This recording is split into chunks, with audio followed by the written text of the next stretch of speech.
So I hope your lunch was okay. You had enough time? Yes. Good. Nothing worse than rushing lunch.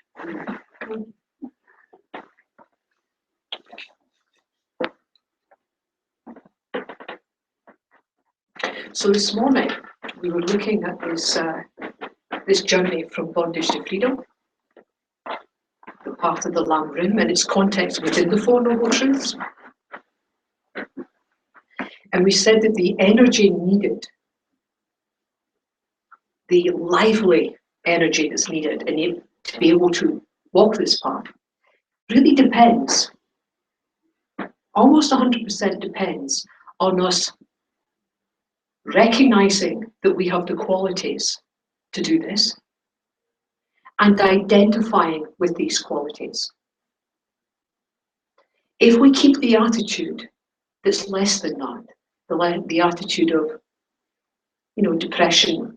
And when I talk about depression, I'm not talking about, clinical depression. No, I'm not talking about that really. I'm not even talking about the occasional bouts that people get.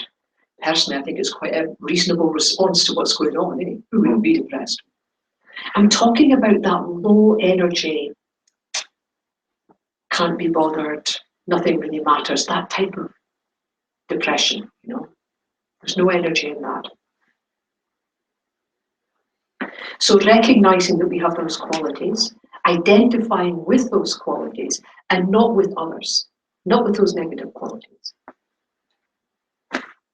And we're not fooling ourselves. This is who we are. We have these qualities within us. For some people, it's more evident than others, but you have them. You have them.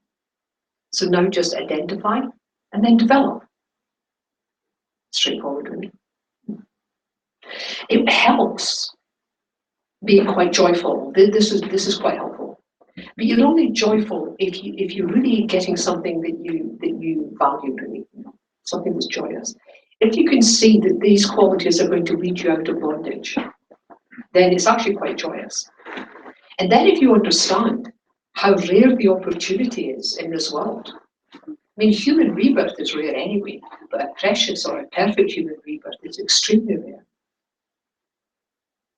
And just allowing that kind of amazement, when you reflect on that sometimes, instead of reflecting on negative things, reflecting on the rarity of this opportunity and allowing that amazement, just to build up.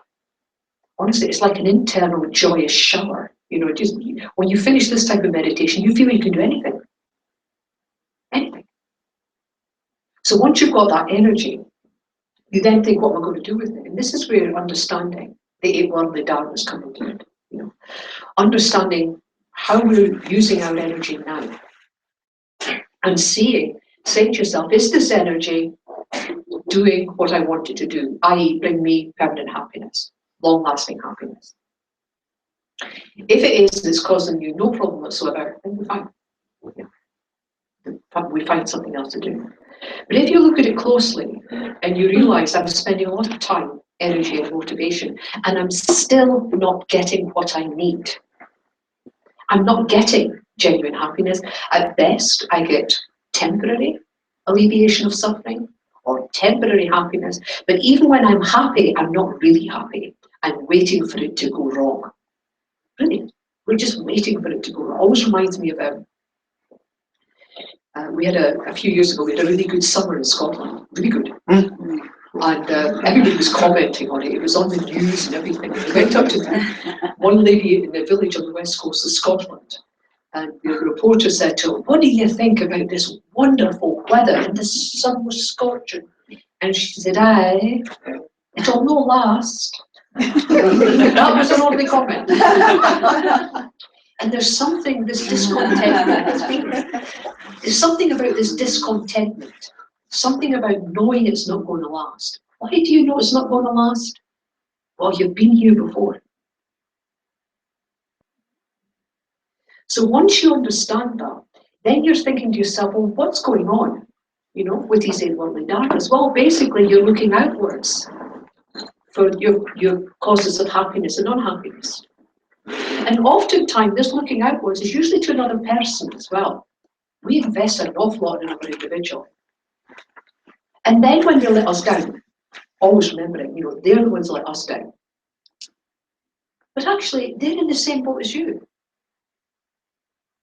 They're in exactly the same boat as you. So understanding that your source of happiness is not external. Does it contribute? Of course. But it's not your main cause, it's internal. And if you know that, then it starts to make sense to focus inward. That makes sense. Then you go on to think about, well, what about my major source of unhappiness then? Because of this, and this. And you begin to realize actually the major source of happiness is also internal. Does this have an effect? Of course it does. But it's not the major effect. And that's clear. So when you're looking for how to solve your suffering, you come inside. You work on yourself. We've got a running chance of doing something about our happiness and unhappiness. Definitely. Got a running chance. 8 work adults. Okay. So now we see that, right? You've got to that stage and you're thinking, okay, I'll buy this for the moment. The major source of my unhappiness is internal, and the major source of my happiness is internal. Now what? What do I do now? Well, it would be nice to be able to see things a bit realistically.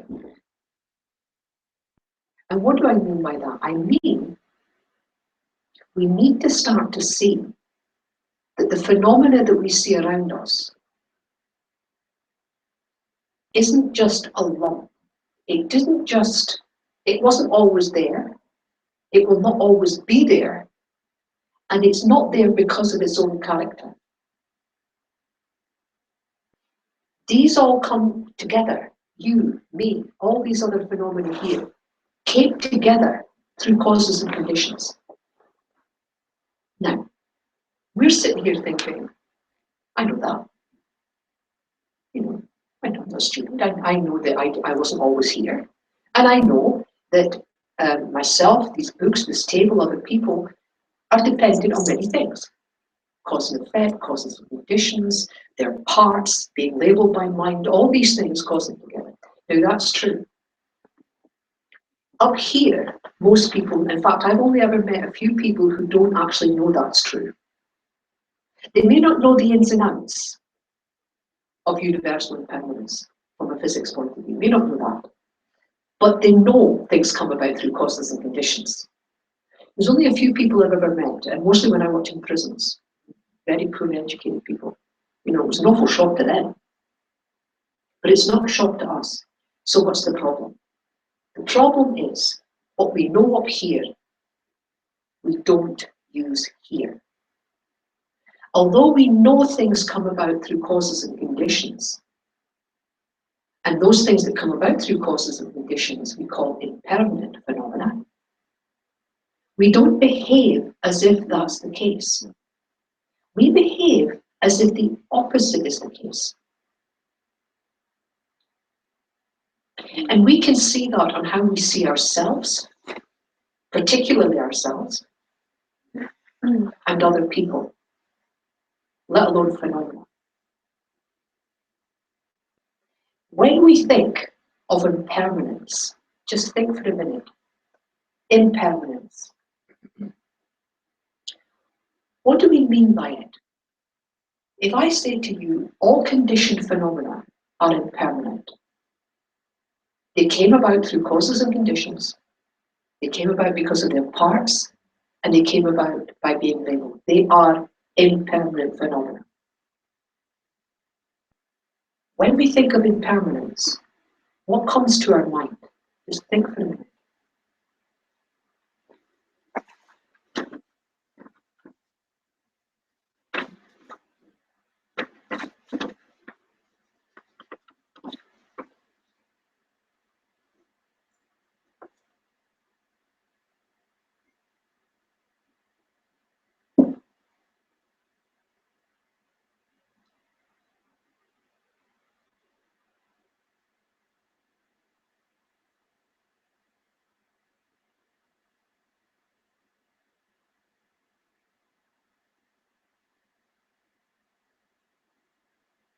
What type of words are coming up in your mind when you think about impermanence?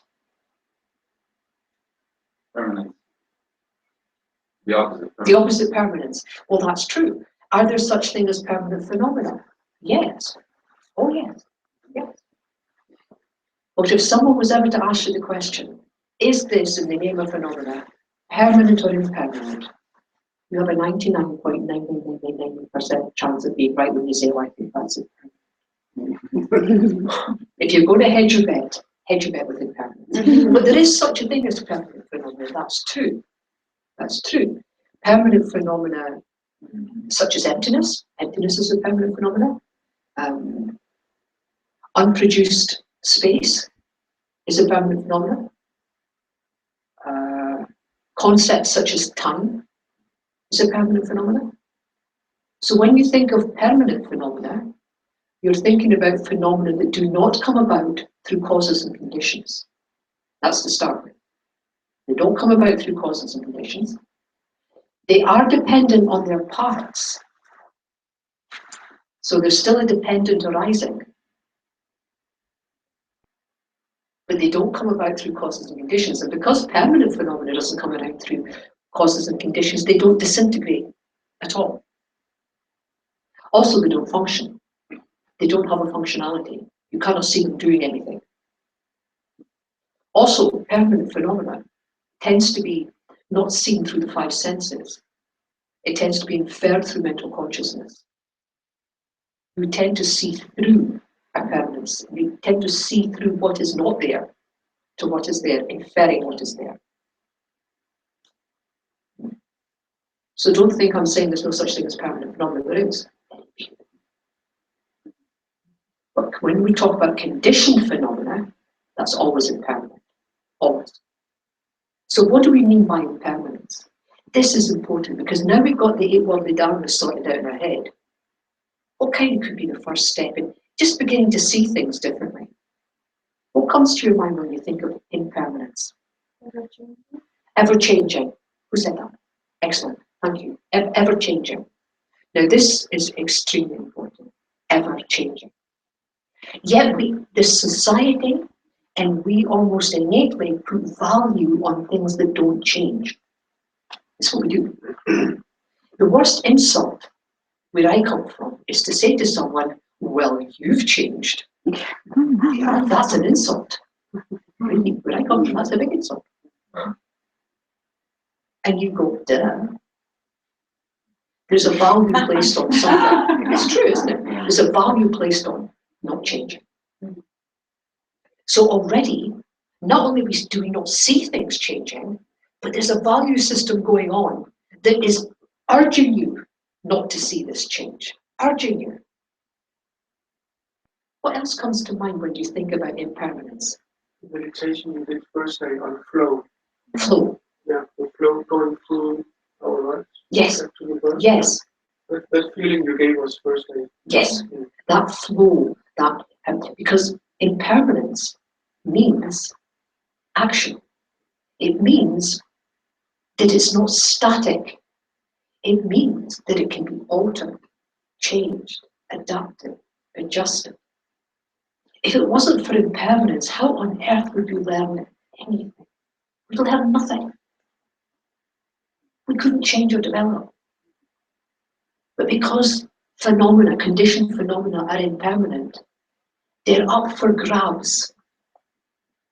You can look at them and go, right, now I'm going to deal with this. If this was a permanent phenomenon, what could you do with it? It wouldn't matter what you did. Nothing would change. But because things are impermanent, they're open to change. So there's actually a very positive connotation here with impermanence. What else came to mind when you were thinking about impermanence? Time in the concept of how unable we are to hold on to the now. It's moving all the time, especially in connection with feelings and emotions. Okay. That they are so, they can hit us so hard, but they are so airy, and the next moment they can be totally gone. Mm-hmm. So, yeah, something about maybe it's the fluxes as Yes. well, but on an emotional level. So it's the movement again, It's the the movement, yeah, ever-changing yeah. flow. You have to be careful with time, Yeah, because that's more of a permanent concept. Really. but But I we know are what you're moving. saying. We are Exactly. moving through it. Exactly. Yes. As is Yeah. everything else. Yeah. Yeah. If we really saw how we actually exist now, we'd be dizzy with it. The movement, we'd be so dizzy with it. What else came to mind when you're thinking about impermanence? Something and nothing. Something and nothing. Oh, it's a bit esoteric for me. So how can something arise from nothing? There's a flow. Where was the origin of this Yes. matter? Yes. And that matter you can trace until at some point it was nothing. It was immaterial, of energy, of any movement, of any flow. So from stillness to stillness, that's the flow. That's true. It can be seen that way, certainly. It can be seen that way. And it's true. When you get a feeling of impermanence, you start getting a taste of it, you start to see it, other concepts become just that wee bit easier. When you start thinking about karma, for instance, because the flow of karma, there's a lot of connotations there, karma. Once you get the idea of that, then looking at emptiness, the nature of reality, becomes much easier. And for the whole path to enlightenment, if you think of that whole path being 2 bits, wisdom and methodology, there's only one thing on the wisdom side. That's emptiness. Everything else, including bodhicitta, is on the methodology side. This is big. This is big. Your best companion with wisdom, your best companion for wisdom, is having a taste and a feeling for impermanence. There is nothing that will help you understand emptiness more than getting a taste and a feel for impermanence.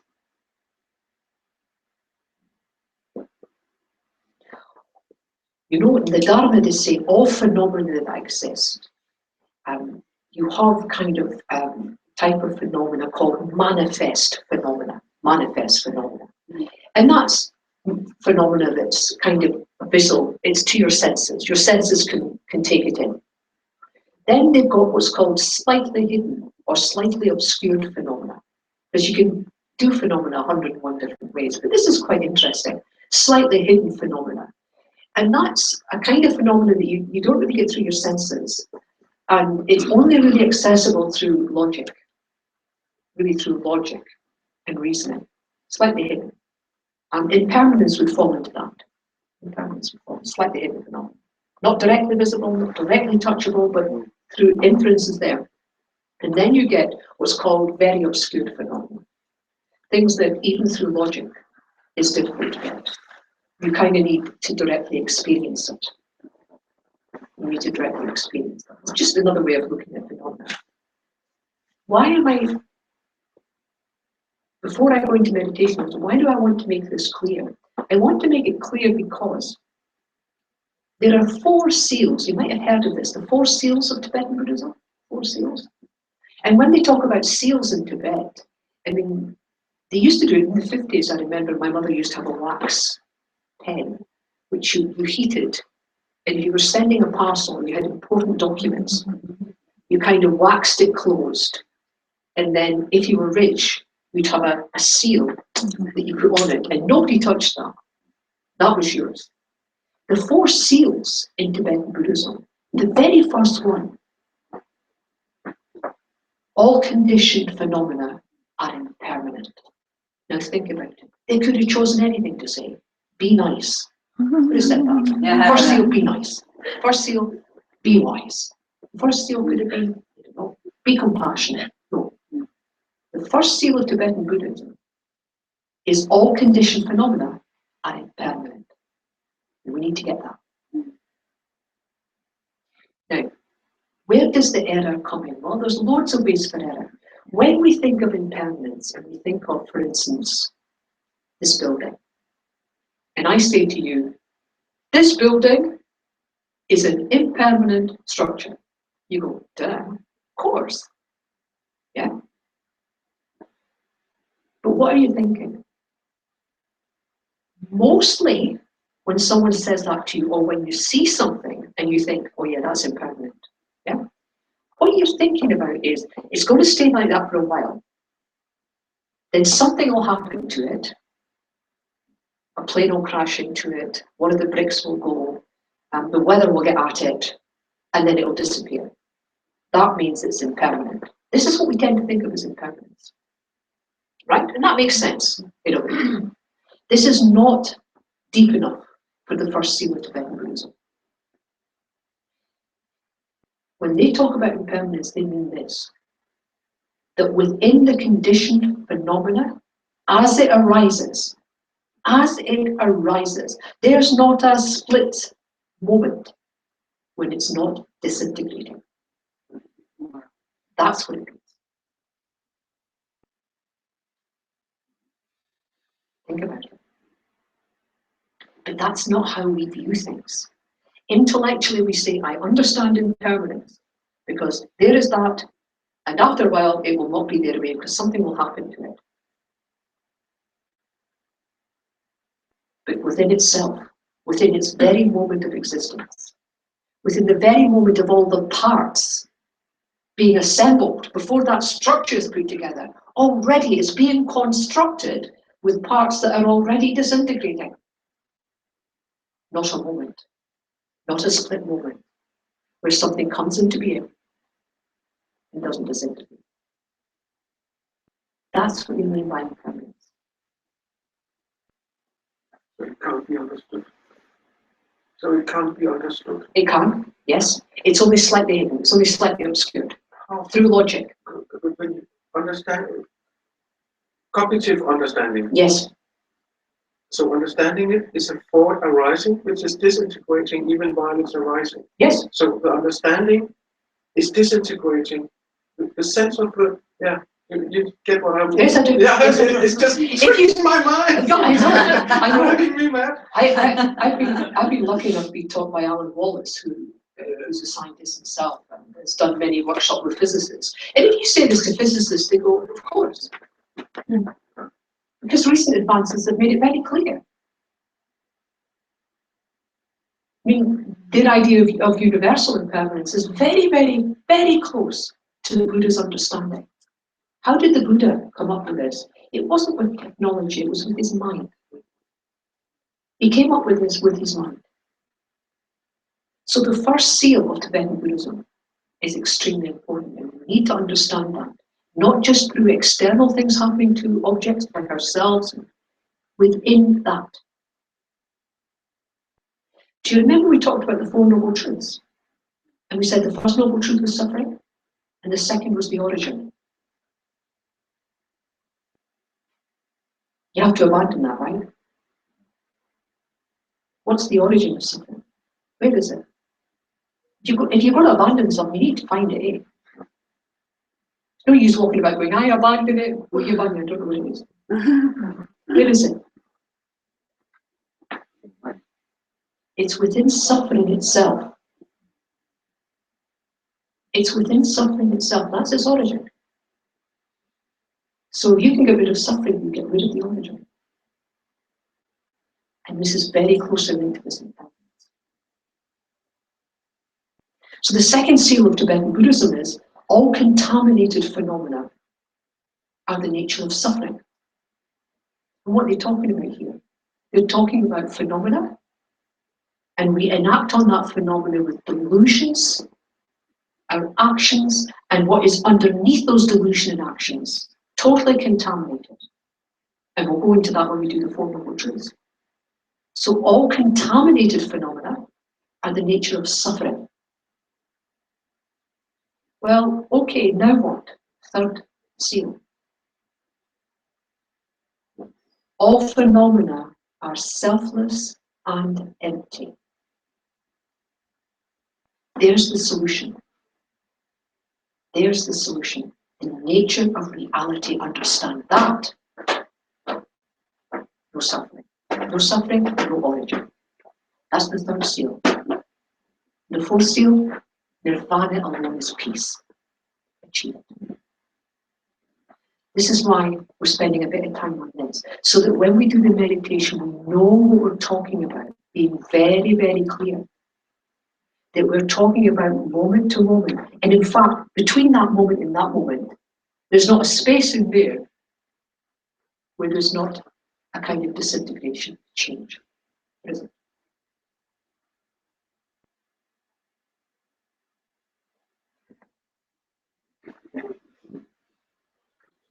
But you see, there's an upside to all of this.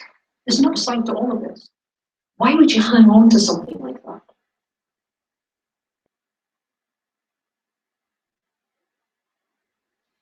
Because we tell ourselves lies, and it's not as if we say to ourselves, now I will tell myself a lie. How we interact is totally incorrect. Instead of seeing this flow, instead of seeing this impermanent nature as it is, what do we see? We see snapshots in time. And then we try and keep that snapshot as steady as possible. Not letting it age, not letting it break down, putting as much energy as possible to keep that thing going. And as we're doing that, we believe 100% in that snapshot. And so we're upset when we die. We're upset when we're dying. We're upset when other people die. We're upset when what you lose, what you have, breaks down. We're upset when our parents die, when our partners pass away, when our job changes, when we become unemployed. I mean, all of this, we've all been through it. Well, most of it. You live long enough, you will. Right? Why? So the soft answer is because we're human. Okay. Is it necessary? No. It's because we label things good and bad and then believe 100% in that. It is as it is. Does this mean that you would never get upset? Of course not. We're human. We'll get upset. But it won't be for very long. And it won't be as deep. And it won't totally take over your lives. Why? Because that's what happens. You read in the paper, you know, somebody, oh man, you know, someone, you know, my partner, you know, okay, you know, and in the paper it will say, you know, 99 years old, suffering from multiple cancers, you know, blah, blah, blah. And what did the relatives say? It was such a shock. Such a shock. But you see, if that happens to someone a wee bit younger, then it's more of a shock. If that happens to a young person, it's more of a shock. If that happens to a child, it's almost devastating. Why? Because we have this concept that everyone, and we know that you can die like that. We know it. And we know everything changes, but it shouldn't happen yet. Children should not die before their parents. That's not possible. That's just wrong. So it's all these concepts. But most importantly, when I see you, when I see that floor, when I see these tankas, it's a snapshot in time. That's all it is. There's a flow going on there. And the closer we can get to seeing that flow and behaving realistically with that flow, the happier we will be and the happier the people around us will be. Because there's a discontinuity about what we know of here and how we behave. If we can meet this up, this doesn't make us cold, unresponsive. No. But when I see my teachers, the warmest people, happiest, understanding, really understanding, able to help others, not getting caught up in grief, and also not getting caught up in too much happiness. That's a bit of a difficulty too. But just being reasonable. What do you think?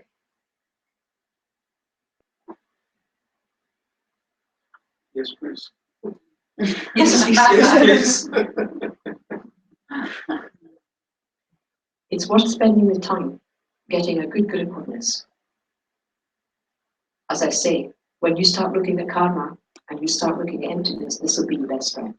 This is what you want right next to Velcroed to your side when you start listening to teachings on emptiness. Velcroed.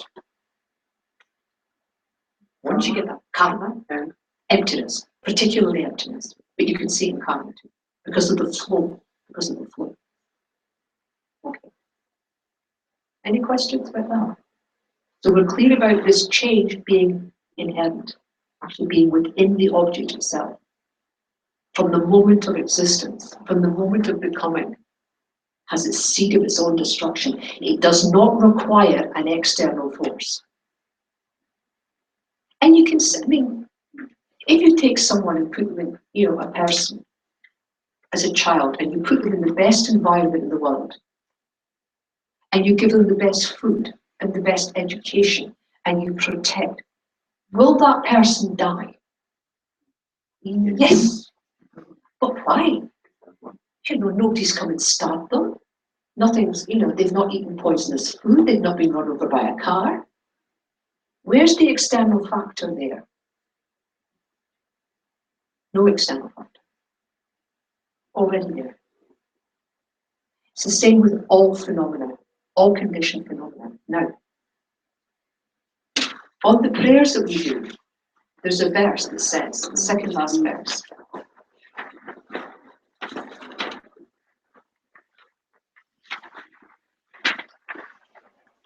It says,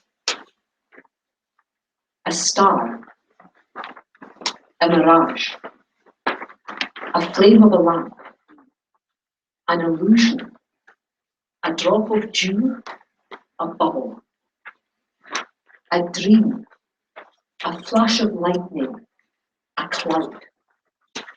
See conditioned things as such. This is what this verse is talking about. Impermanent, temporary, flowing, depending on many causes and conditions. Other power, the seed of its destruction within it, the seed of its change within it. Will that flame go out if there's not a strong wind? Oh yeah.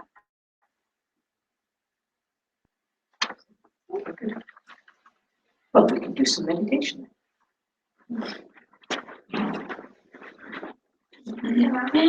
Yes, of course. At some point you mentioned the story about the weather and the woman in Scotland was commenting. Yes.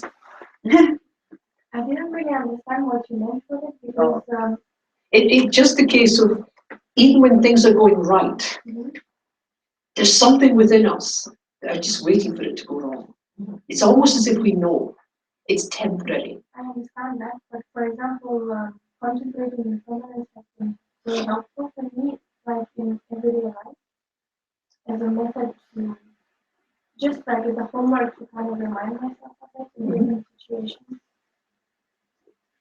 But I kind of find it empowering. I don't really, when I think about when I'm experiencing something really good, and I'm thinking, wow, this is really good karma. I'm not thinking, oh, it's gonna. Of course, I kind of, as you say, I know intuitively it's not gonna last, but I don't think it affects me negatively. Rather, it makes me feel more like, okay, I really need to appreciate it and hopefully not get too attached and still keep reminding myself that it's amazing happening. Oh, but that's the best way. I mean, that's the best way. I think I was only using that example as showing how dissatisfaction seems to be all in some form is always with us, even when things are going well.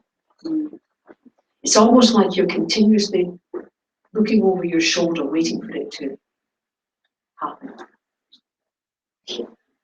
But then there's this question about the child parent. I mean, I'm not a parent myself, but I just assume that that's probably one of the worst things that you can experience. What's that there? Like a child dying, like I can't think of anything worse. no. So it's just like not get stuck with grief in that situation. That's just like how Well, I understand. I mean, I think of my own mother, and she used to say that she might as well just die if anything like that happened to my sister or myself. That's what she said, and she meant it. My mother was not given to lying; she meant it. So I'm not talking here about. Okay, let's see what I'm talking about. There are people in this world who have lost their children in tragic accidents, and I've certainly nursed young children who have died. Do all parents behave the same way? No. Are all parents sad and unhappy? Yes. Is the degree of that sadness and happiness the same? No. Can some parents get on with the rest of their life, even though they have that sadness? Yes. Others, it's as if their whole world has come to an end. This is really what I'm talking about. It's not that we shouldn't be unhappy. I know that, to be honest, we've no choice. At the moment, we've no real choice. But we become overwhelmed. We get overwhelmed with happiness. And we start, sometimes we offend more people when we're happy because we're just not being mindful. And we can offend and hurt a lot of people when we're sad. It's this overwhelming nature of it. At the moment, we can't say, right, I've decided, I've had this session today, I've just decided I'm not going to be unhappy anymore. Good luck. Okay. But you can be more reasonable. And that being more reasonable extends and develops until there's a kind of equanimity comes. There's a kind of equanimity comes.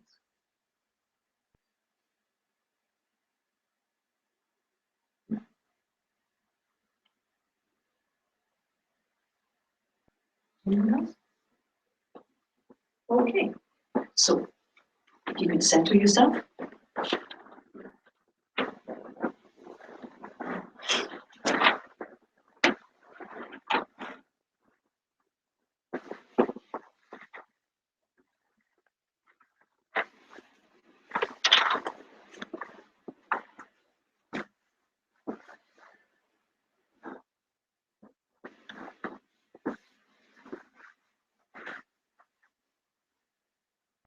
So this meditation on emptiness, as all the on impermanence, as all these meditations, we start off by relaxing the body in a way that you find useful. So the 2-breath method is quick, fairly reasonable.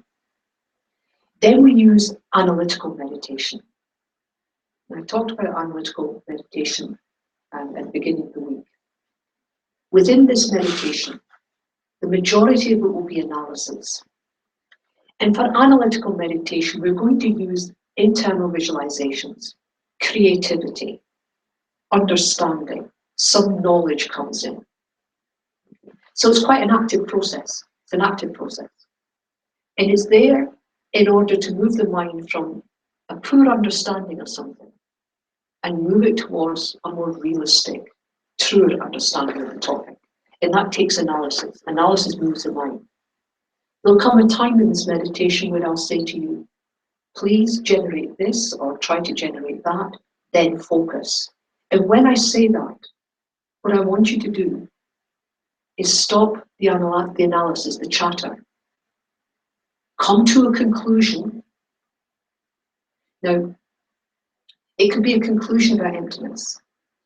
It could be a feeling of joy of impermanence. It could be a feeling of joy. It could be some form of understanding. It can be a determination. It can also be a kind of, I need to look into this further type feeling. So when I say the analysis stops, because we're all different, you're not all going to reach the same point. And you certainly won't be reaching it in the same way, because you'll be using different analysis. But you stop the analysis when you get to a point that's better than where you started. That's where, if you get an insight of understanding, if you get a kind of feeling of joy, kind of release, this is going to be important. Or there's a great peace comes, stick with that. But it could be just a determination to learn more. Or it could be a type of uncertainty where there was where before there was a certainty of how things are. Now there's an uncertainty. That's valuable. Once you get to that spot, and it takes a while to kind of recognize it, but we start now with practice. I give you a few hints along the way. Once you get to that, then stop all the chatter, just stop it and focus. And when I say focus, what do I mean?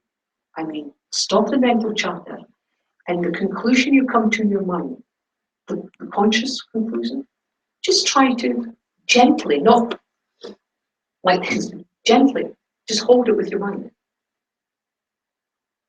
And the mind will drift away sometimes.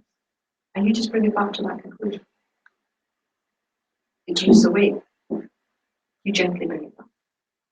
Okay? Like that. Okay. So using the 2-breath method, just to relax the body. So breathing in through both nostrils, letting the belly fill, out a long out breath through pursed lips, letting the whole body simply relax. Do that twice, then just breathe normally.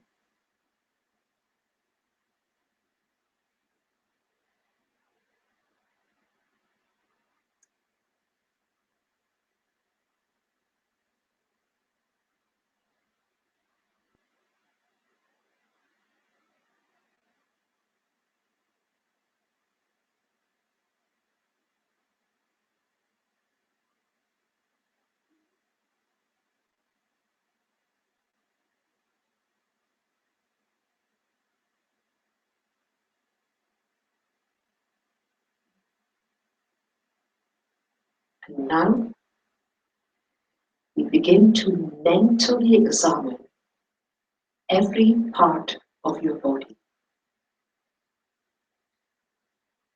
Just go there.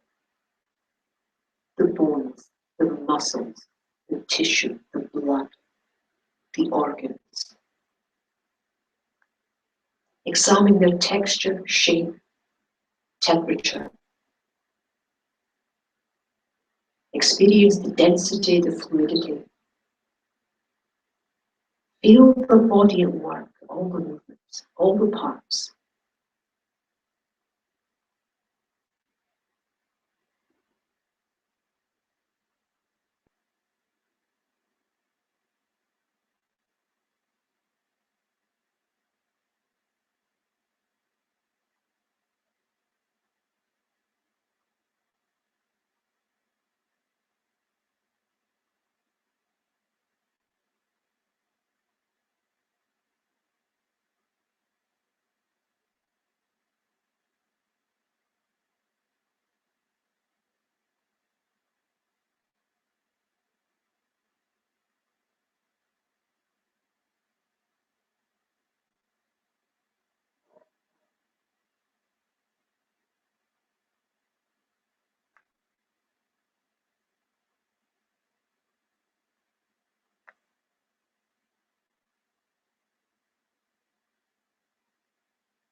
Stay with it.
at a subatomic, atomic, and cellular level. Constant movement.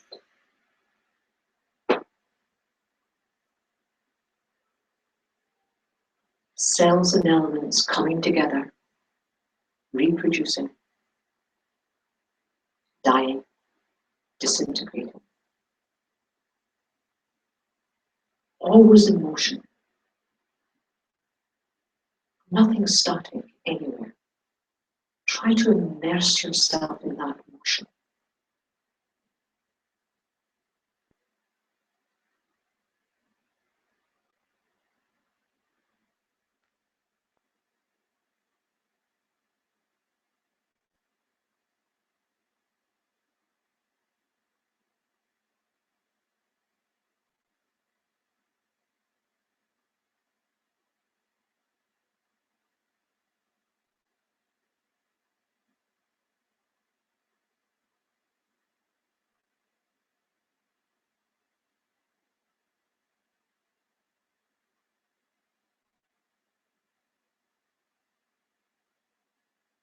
Expand your awareness now to this room.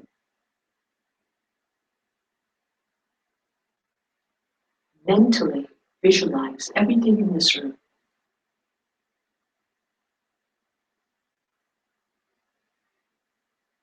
It seems so static, unchanging.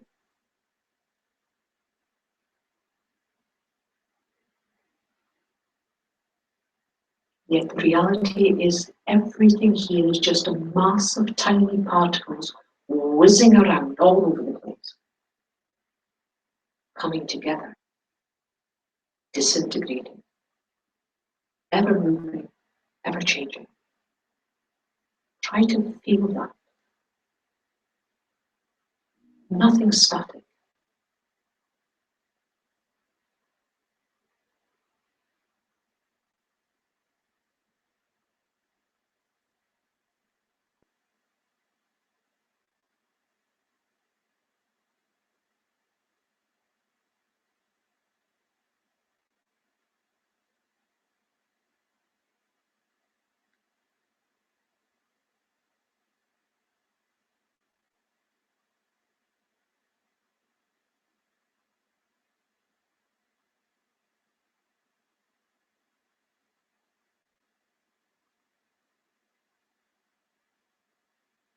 Expanding your awareness now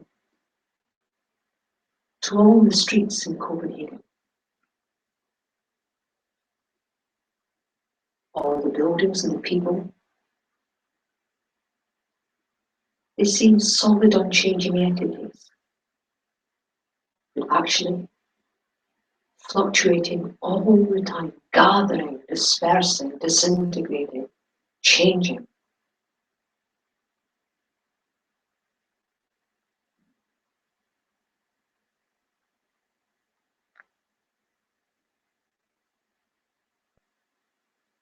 Despite what we see, nothing remains the same. Moment to moment, everything changing.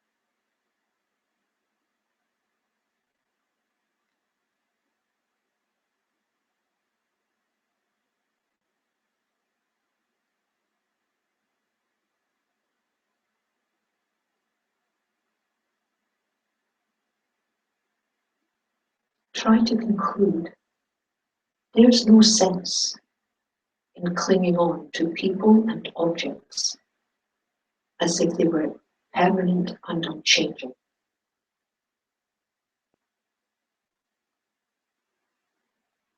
There's no sense in this.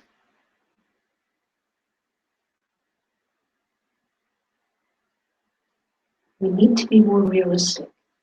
Try to come to that conclusion And when it's as strong as you can make it, focus.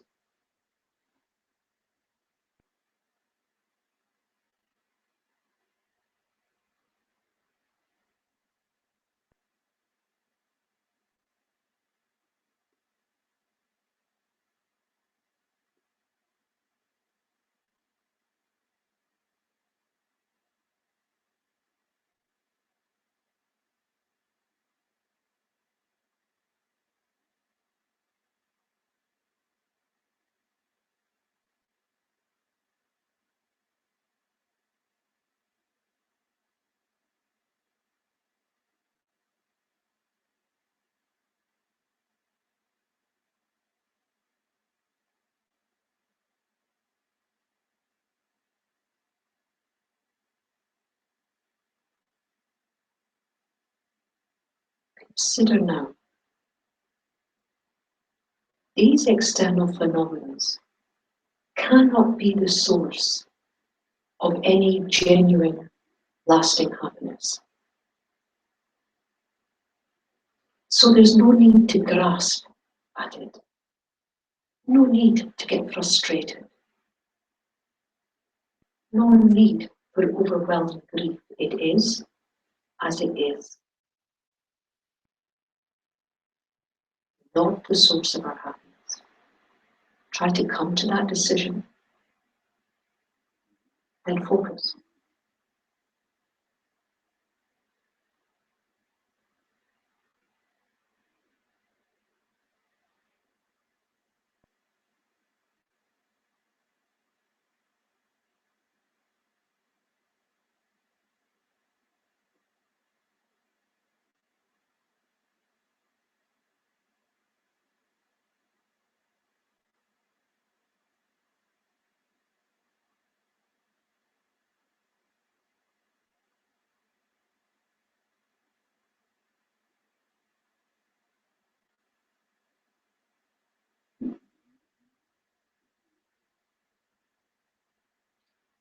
Now consider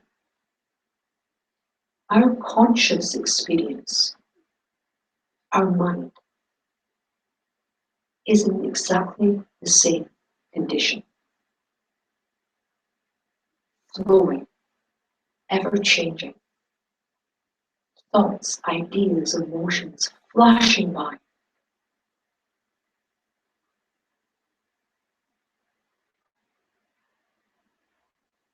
Love, hate, sadness, happiness.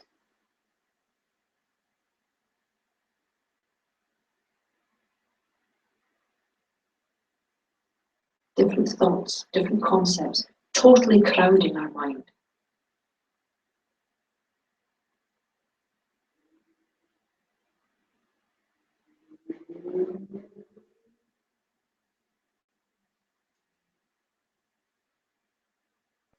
Yet, because they're impermanent, we can take control, develop, and change our experience.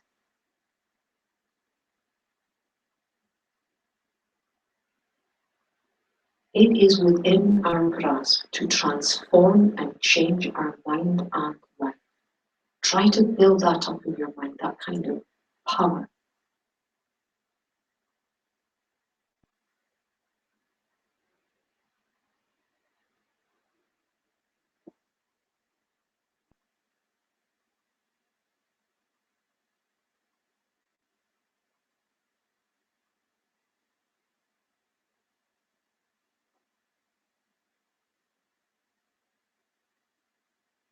Try to feel that power that's within your own grasp.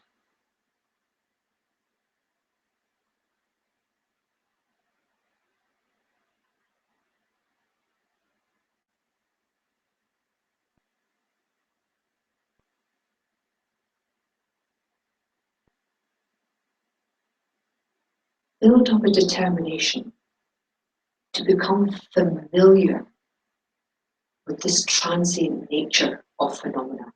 Become familiar with it.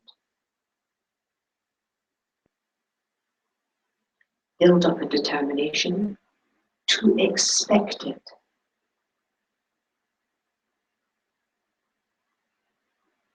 When this determination is as strong as you can make it, focus.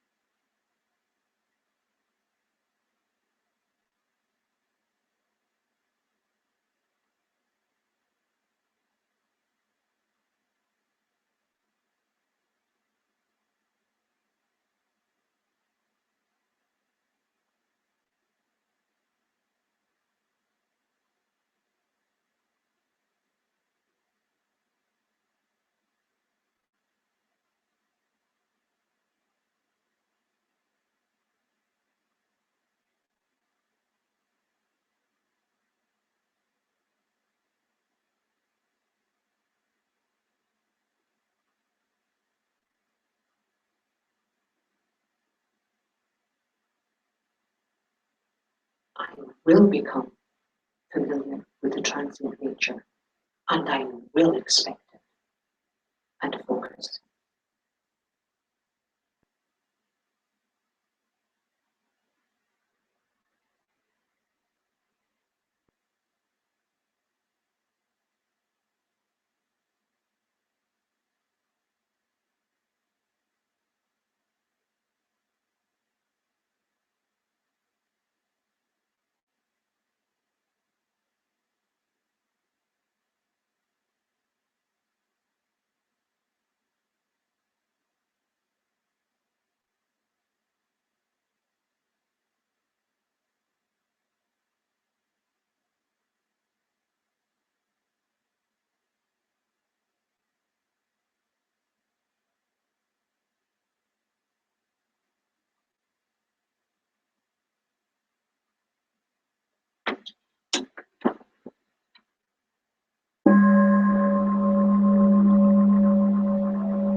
You did well, that's 25 minutes. Well done. Not easy, is it? Keeping the mind on that. Okay, now, in groups,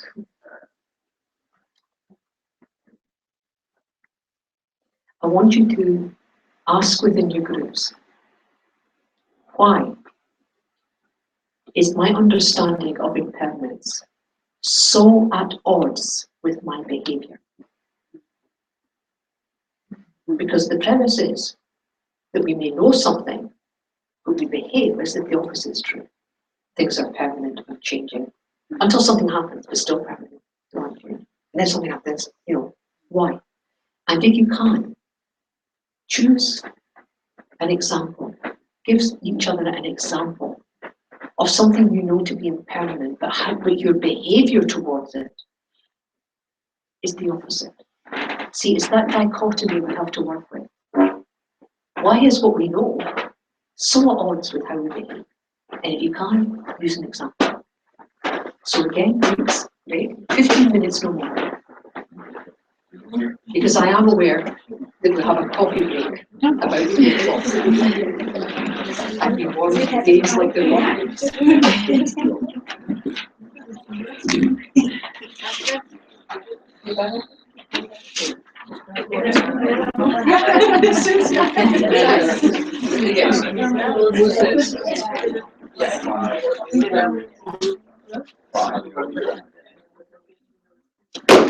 I'm so sorry. Well, I do try, but I'm chocolate every time. Chris, that's right.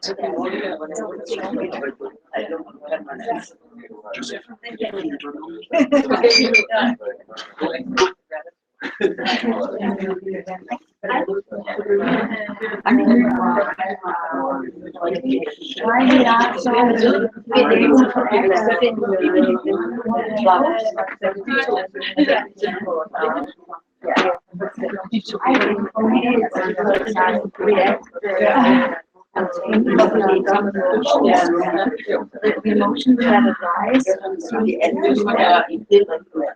like this, like this, emotions arise, and because I dislike that emotion, I react towards the phenomena as I react. The reaction is so strong sometimes.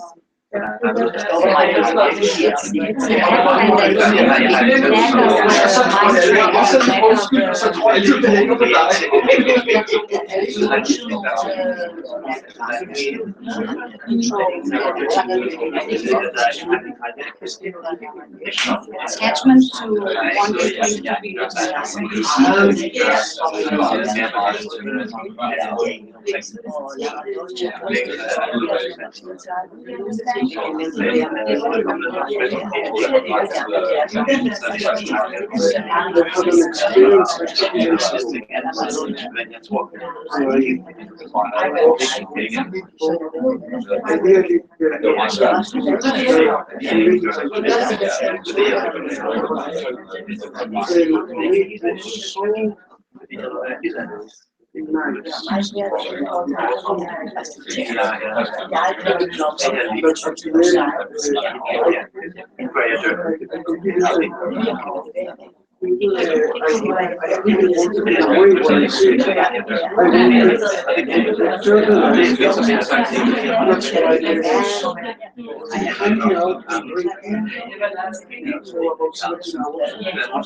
thing to be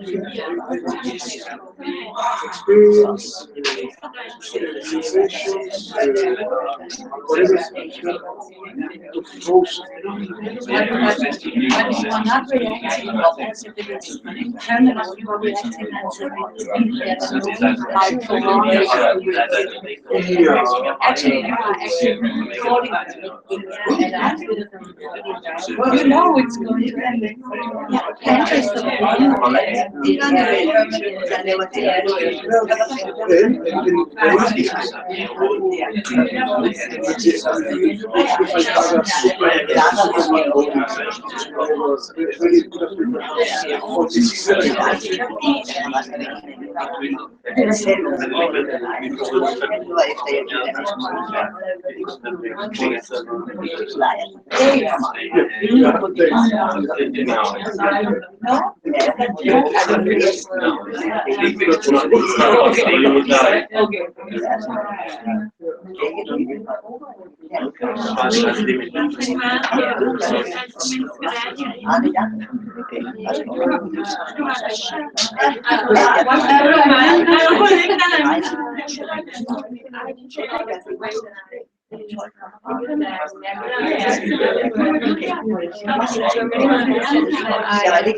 I tell myself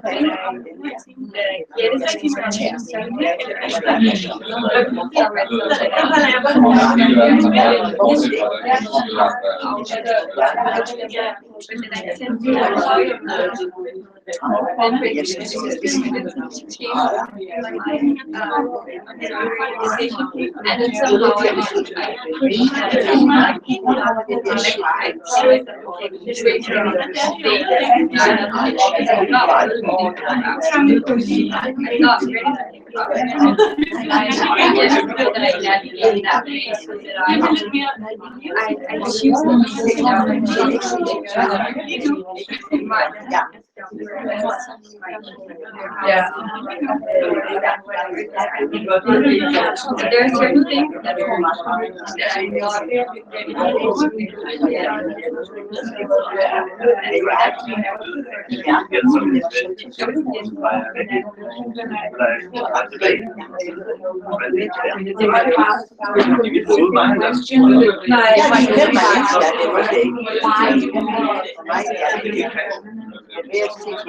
No.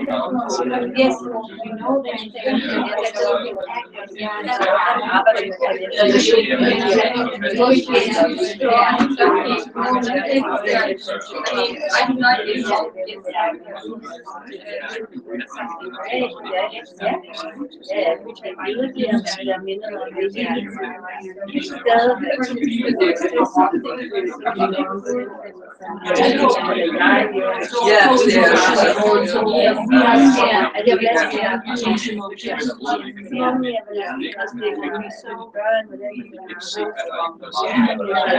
know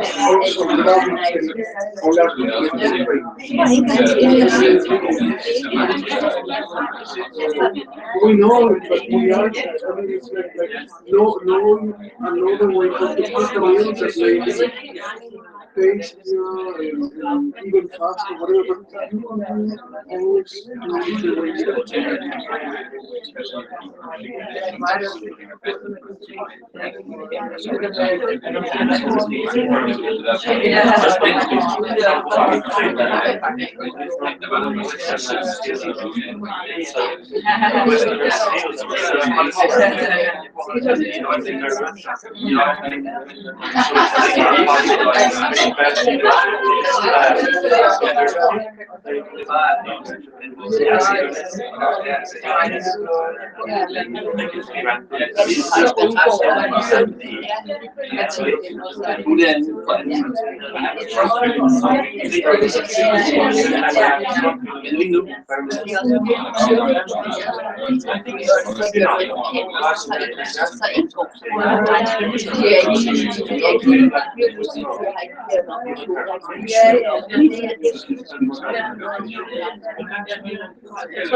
the way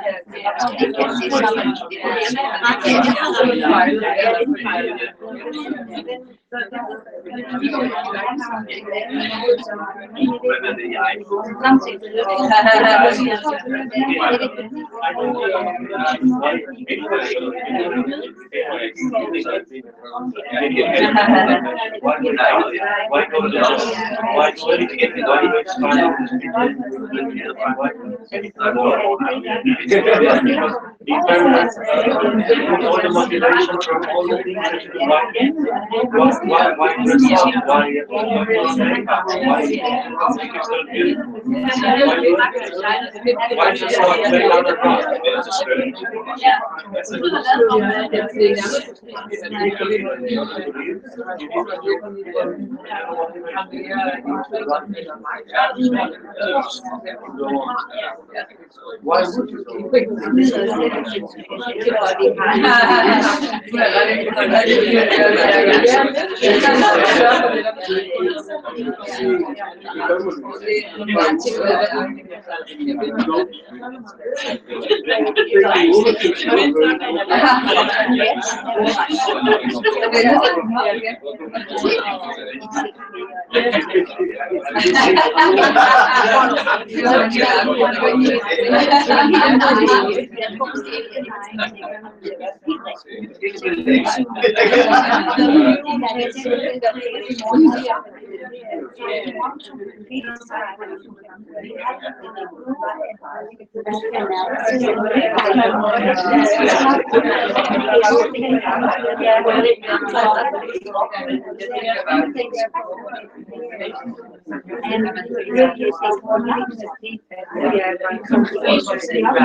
you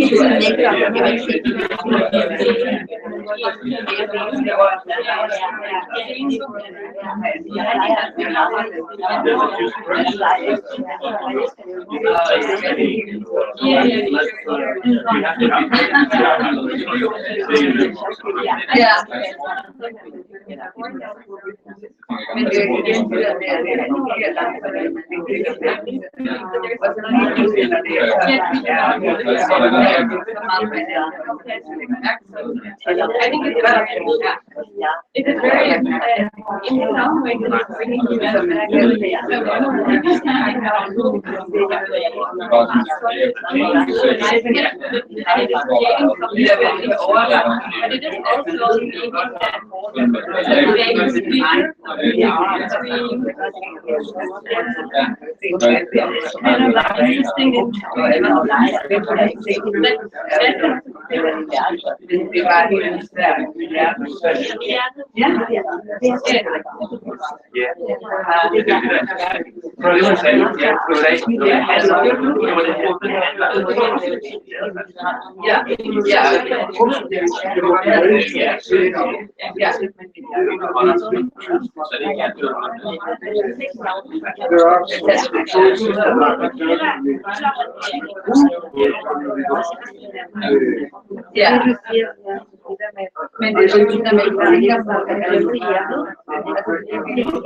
are choices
and I mean, since we are trying to keep up with impermanence.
So, discussions. I think personally, I think discussion is really important. Really. Sometimes feedback isn't that important. Interesting. Just the fact you get the chance to discuss it with each other is, that's the main thing. Feedback is useful to me because it helps me clarify a few things. What's important really is the discussion, my feeling, and question and answer, that type of thing. People learn more like this.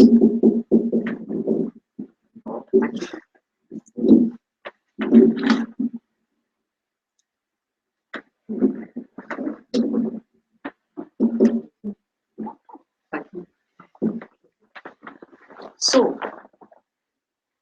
So in your groups, you were going to be looking at why the discrepancy, why the discrepancy between what we know to be true, our intellectual understanding of how things actually are, and why that's really often at odds with how we behave.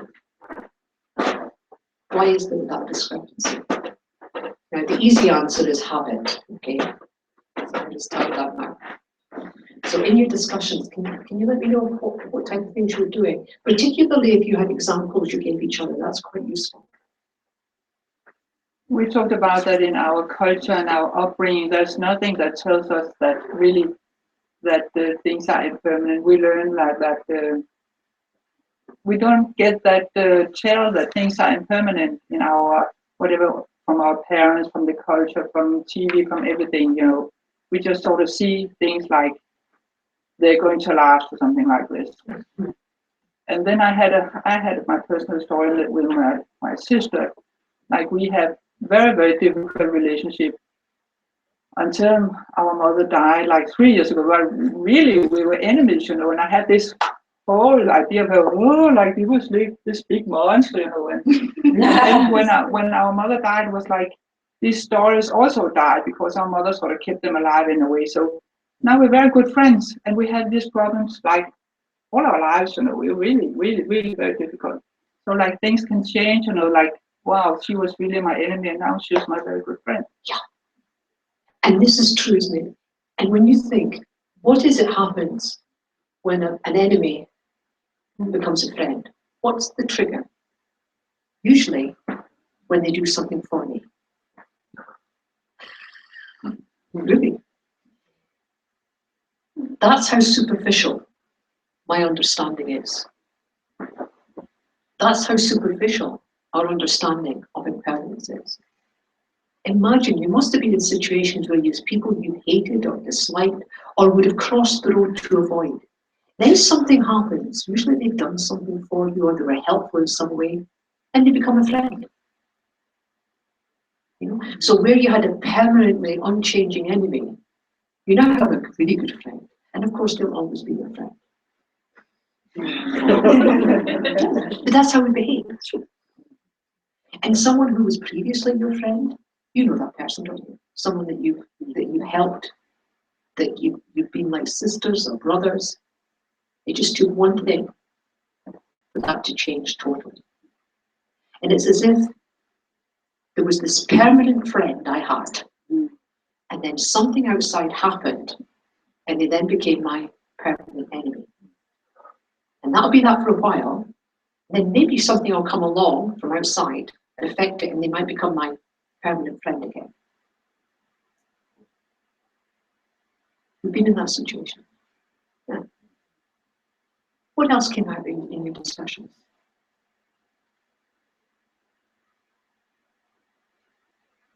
Maybe I'm wrong. Maybe we do behave as if everything's impermanent. Do we? Oh.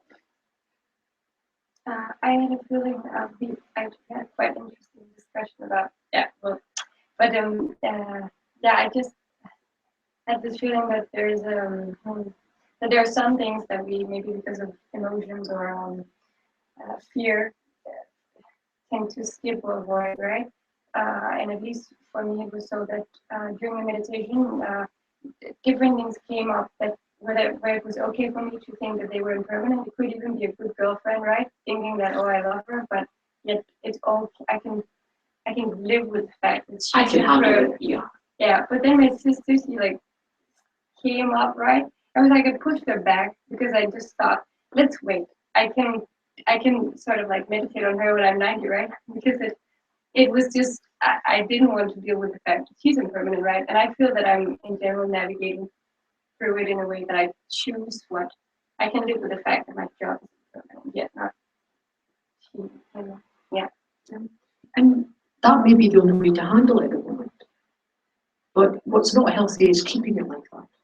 So it's all about developmental. Dharma is a work in progress. But sometimes what we do is we hive certain things off. I always deal with that, but I don't deal with this. And it's like left. It's good to look all of it. Good to look all of it. You see, it's not just recognizing the impermanence, it's accepting it. Your expectations, it's not that they're lower. No. It's that you let go of expectations. You're not lowering it. You're letting go. And if you let go of expectations, you also let go of a lot of judgment. And you stop judging people as much. I'd love to say permanently. But there's no basis there. If you let go of expectations, you let go of a lot of judgment. And if you can let go of expectation and judgment, you can be much happier. And I tell you, so will everyone else around you. So will everyone else around you. What else came up? Yeah.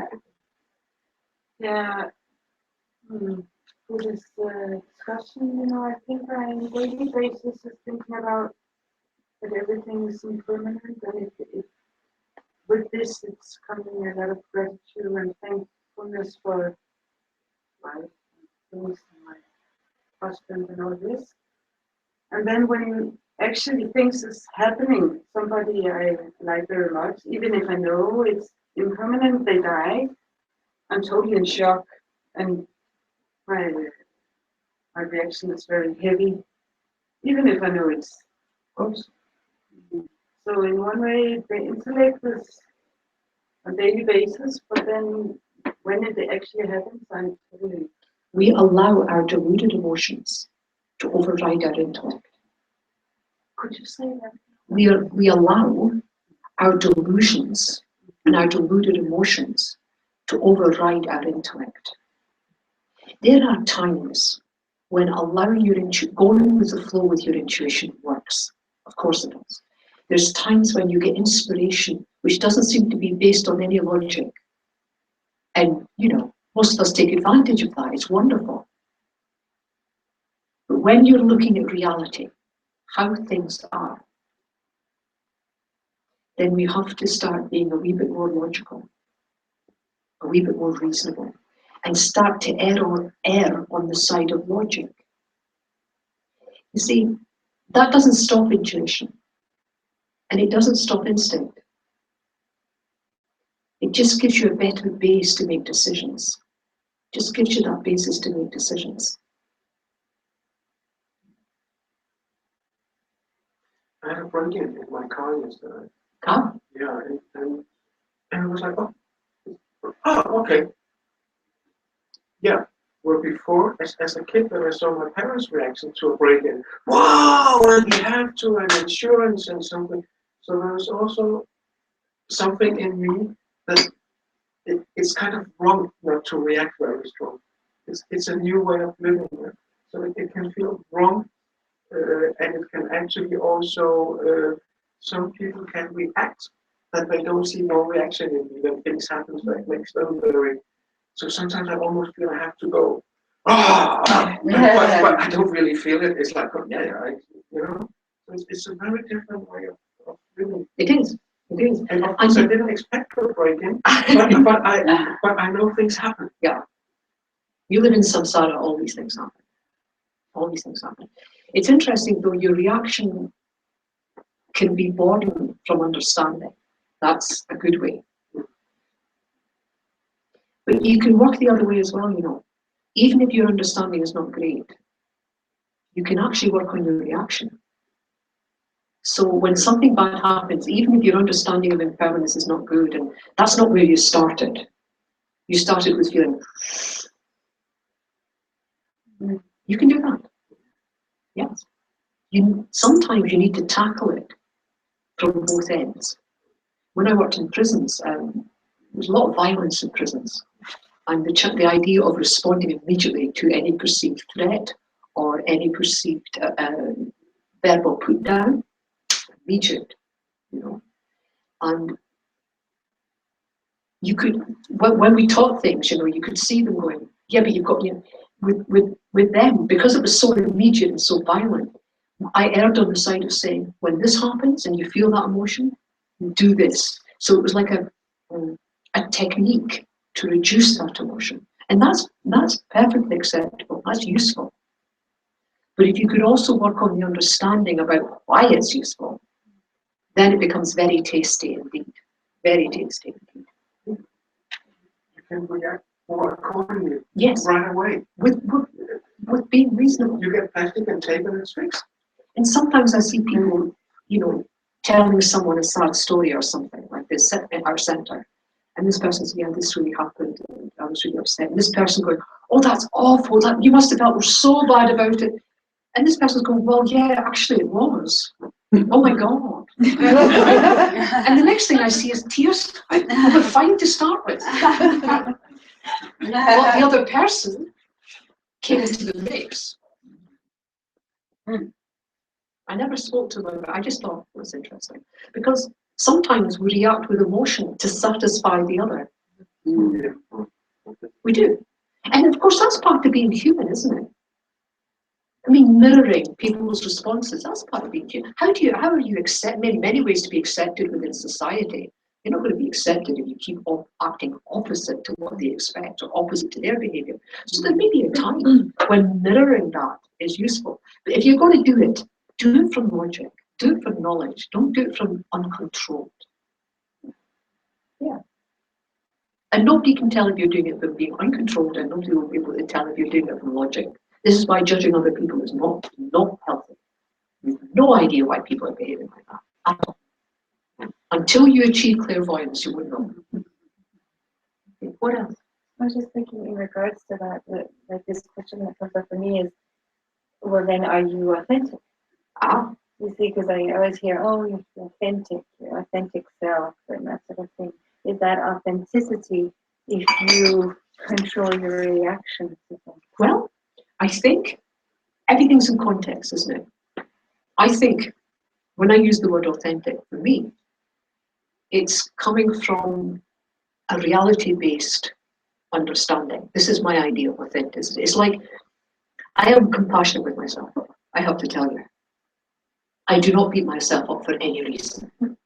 We were, the way I was brought up with my parents saying, Mary, in this world, there's enough people that will put you down. Don't do it yourself. I took that lesson on board. So I'm actually, if things go wrong with me, you better believe I look after myself. I do. I have no problem with that. Low self-esteem where I was never an issue. But when I'm helping other people, there's no difference between, well, no, that's not true. The impulse is not different to how I'm looking after myself and how I would look after someone else. Or be kind, because the impulse is the same. I mean, obviously I look after myself better, because as we know, we are the center of our universe. And we deserve to be well looked after. So I'm not saying, that I have these wonderful feelings. No, but the impulse is from the same place.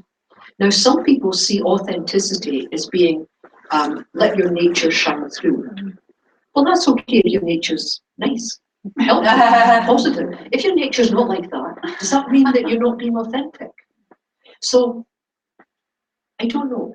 I would say it would depend on the context. But our nature is not static. We think it is, but it's not. It alters and it changes. Why? Because nothing is static like that. All contingent phenomena. So when we say it has to come from our true self, what are we talking about? We still think that there's something in here that's permanent and unchanging, and that's who we are. And it's configured in a certain way. Therefore, to be authentic, we have to behave like that. This does not exist. Doesn't. But that's not how we feel. So not only is everything outside always changing, right? Everything outside is permanent. We have to now grasp the fact that we're the same. This idea of this permanent self, this authentic me, I, mine, doesn't exist. It's always changing. And yet we hold on to it. If I were to say to you, mentally complete this statement, I am.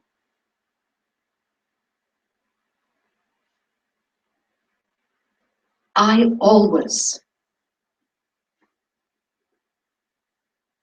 I would never.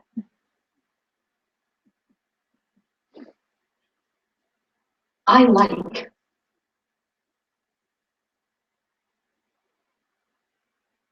I really dislike.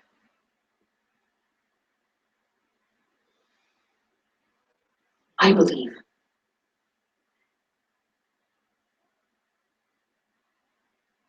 it's not just everything out there that's always changing. Everything in here, physically, mentally, completely changing. The closest you can say as, at this moment, I. And that has a different energy. At this moment, I like. What am I saying? I'm communicating to you. Not only at this moment do I like this, but that could change. You lose the concreteness, this hard me, I, mine. That's what we need to tackle within ourselves. Not just what we see outside, but within ourselves. We have to become happy with this. But might as well, because it's happening all the time anyway. It's not as if we choose. It's happening.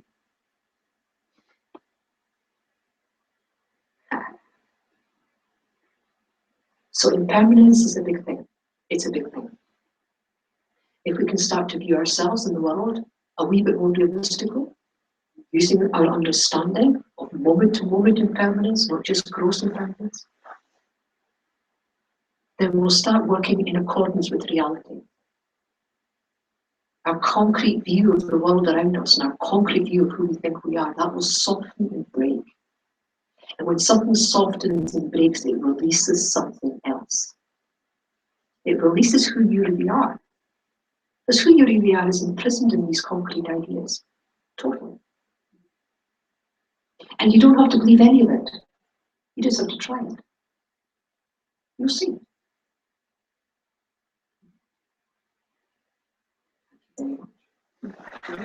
Please have a half an hour coffee break and cake and tea and biscuits. Enjoy.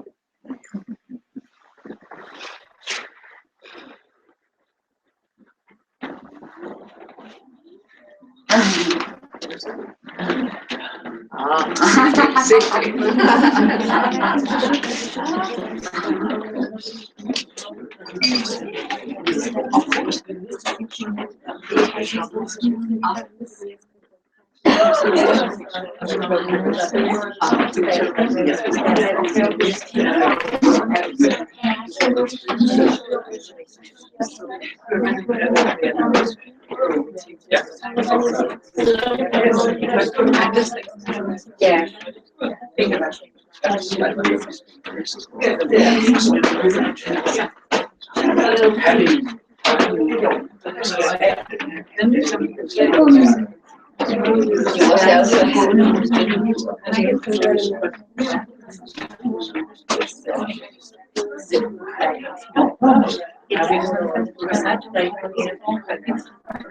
The things work, it's relationships work.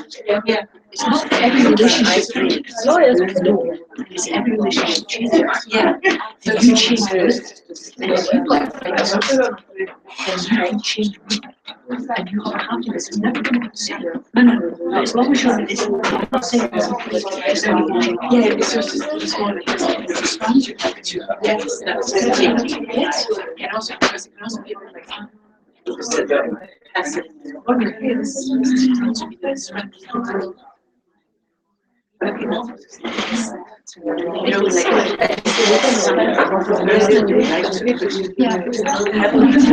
you can change something. Of course, what you can try. Different things into the equation, and it always changes. It's not even this is happening. This is almost like a dance. The more steps you make, the more you see. That doesn't change. So how do you see that? Oh yes, I do.